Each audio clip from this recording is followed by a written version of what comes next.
River crossings always provide for some spectacular action and are a magnet for off-road enthusiasts, with the second half of the first loop of the Sun City 400 heading for Rebecco towards Mokgono. Crews will again be tested by the mixture of tight and fast sections on the way towards Tsitsing and Mahile and back to the Sun City complex for the compulsory stop at the designated service point.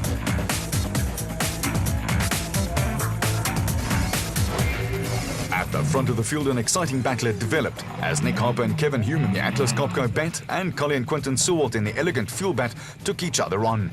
Hume, standing in for Ryan Harper, who broke his shoulder in an off-road motorcycle accident, had caught and passed the prologue winners, but only seconds separated the two cars as they headed for the designated service point at the end of the first lap of the race.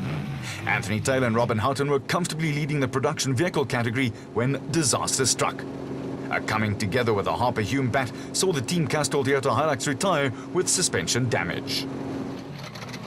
Still on a charge and up to third in the special vehicle category was Shamir Bariawa, who was reveling in the conditions, and Siegfried Rousseau in the total porter.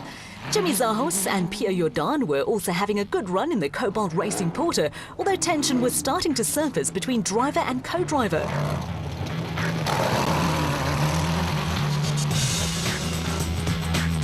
With the demise of the Taylor Houghton Toyota Hilux, Terence Marsh and Bix Carolyn found themselves leading the production vehicle category in the Regent Racing Nissan Navara.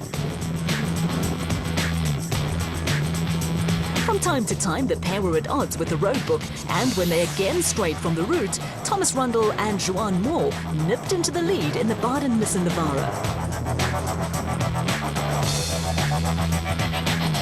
Prior to the Sun City 400, 8th place was the best result to date for Marsh and Carolyn, who were lying 12th in the Production Vehicle Championship, while Thomas Rundle and Joan Moore had 2 non-finishes to their name and had yet to score a point in the X-Factory Nissan Navara. The two crews were now fighting for the production vehicle lead, and with only seconds between them, it was game on. It was inevitable that somewhere in the Northwest Bush someone would produce a Vuvuzela, but competing against a horde of internal combustion engines is an unequal contest. It was also a losing battle for Mike Whitehouse and Matthew Carlson, who were passed first by Herman and Wichard Sewald in the Sewald Racing SVR, and then by Clint Gibson and Gary Campbell in the Gibson Plant Hire SVR. A broken bolt made steering the Regent Racing Navara difficult, and Whitehouse and Carlson were forced to slow their pace. Although Herman and Wichard Sewald were having a clean run with no problems, the Ballabora-based father and son team were making little headway. They were battling in the tight sections of the route and were fighting hard to stay in front of Gibson and Campbell, who'd built up a head of steam and were also carving their way through the field from 21st at the start. There was no way Whitehouse and Carlson could stay with the 2 SVRs, and their main objective was to get to the designated service point without any further mishap.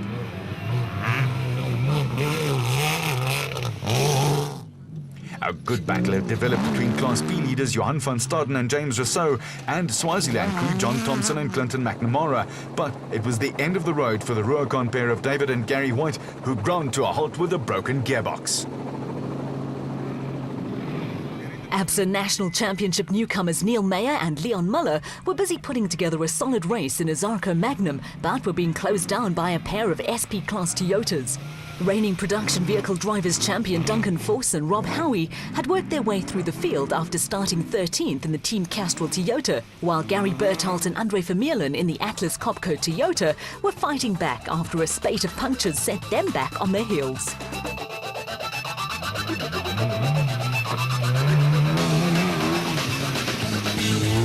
Although they had slipped back a place or two, the Rustenburg-based father and son team of Willem and Dana Vos were putting together by far their best race of the season, but came to a temporary halt when the Vossies Toyota Hilux picked up a puncture. Behind them, veteran Bodo Berthold, at 68, the oldest driver in the race, and Philip Herselman in the Atlas Copco Bat politely moved over to let Graham Leith and Mike Lawrenson through in the Transcore Ford Ranger.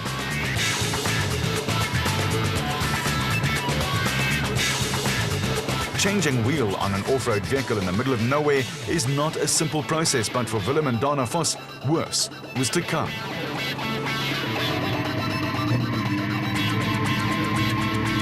The flat tyre had cost Willem and Dana Vos a couple of minutes, and in a competitive off-road field, that is a lifetime. A puncture cost Shamir Variawa and Siegfried Rousseau a special vehicle category win on last year's Sun City 400, and 3 punctures had sent Gary Bertholdt and Andre Vermeulen tumbling down the field. The Fossies were pushing hard when they clipped a rock, and in the huge accident that followed, both escaped injury.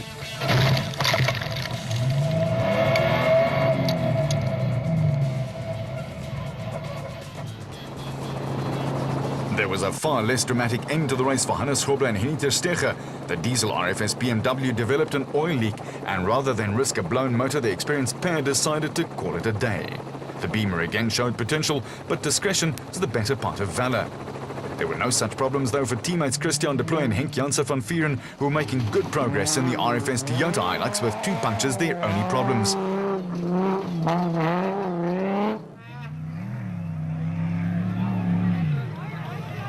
Behind the SP class entry, Colin Matthews and Alan Smith were pushing hard, and had so far managed to avoid the reliability problems that have plagued them in the past. Punctures had also ruined the day for Neil Woolridge and Kenny Scholthammer in the diesel-powered Ford Racing Ranger, and they were also forced into playing the catch-up game.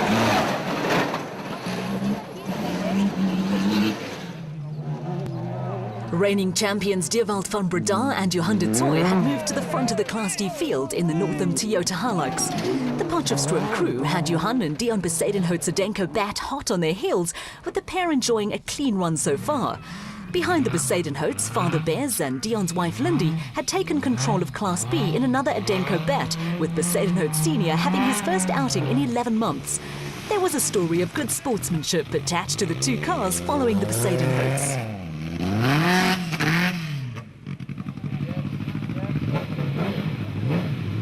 When Louw de Bruin and Rian Grayling beached the Rubicon Ford Ranger on a sandbank, Unifate Ford crew Kobus van Tonde and Freddie Kriel stopped and hauled them back onto the road. The time lost helping their fellow Free Staters back into the race left van Tonde and Kriel under attack from Marius and Yolanda Fourie in one of the early spec bats.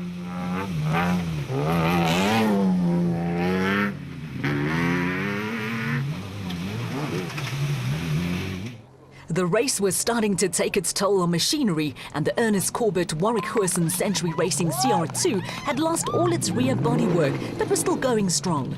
Enthusiastic supporters were urging on the pair, who won Class P in last year's race and were again handily placed.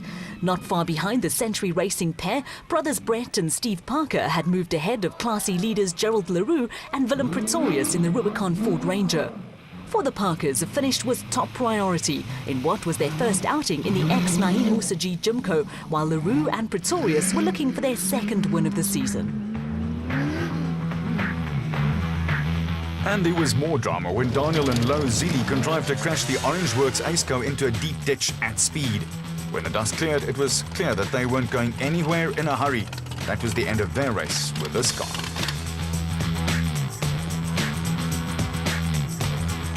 The incident provided local spectators at a bridge crossing with a talking point, with the Aceco well and truly buried in sand and bush when Lance Woolridge and Ward Huxtable cruised past in the Ford Racing Ranger. The KZN crew were lying second in Class E and had so far enjoyed a clean run. For the Zilis, bruised egos and an Aceco with a rearranged front suspension added up to a day to rather forget.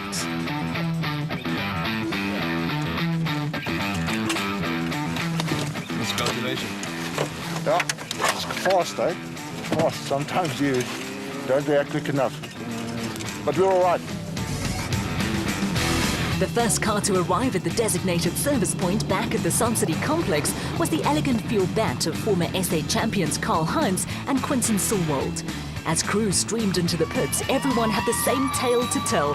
It was a tough race.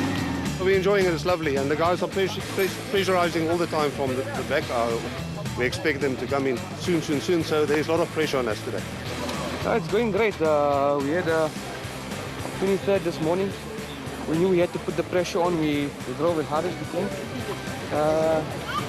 Eventually passing a lot of guys, overtaking a lot of guys, but the guys did not give you away. So there's a bit of a problem there, but nevertheless, I guess we'll see what happens in the last stage. Very tough, yeah.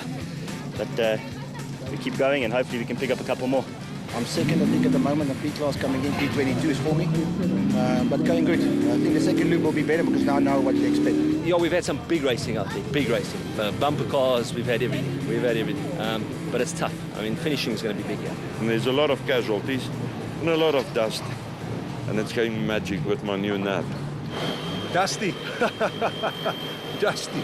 And we've had 2 flats. We haven't hit anything, but we've had 2 flats. But otherwise, a little bit of catch up. Hey, it's so dusty here. You can't believe this morning really battling in the dust. And we're battling with the screamers for some reason, but we're pushing on. 2 punctures, which has slowed us down, and yeah, we've got another lap to go, so let's see what happens. Now, the water is not so bad. The dust is bad. We took off very close to each other. So we're out of brakes, so we struggled a little bit for the last about 50 k's. It's a rough road. Shaking, shaking, shaking. We're having a great race. We managed to catch and pass the guys early on, but I made a navigational error about 60 k's back. And the Rurikwan guys got past us. At the designated service point, the first 6 cars on the road were special vehicles, with Marsh and Carolyn leading the production vehicles ahead of Rundle Moore and the Berthold Vermeulen combinations.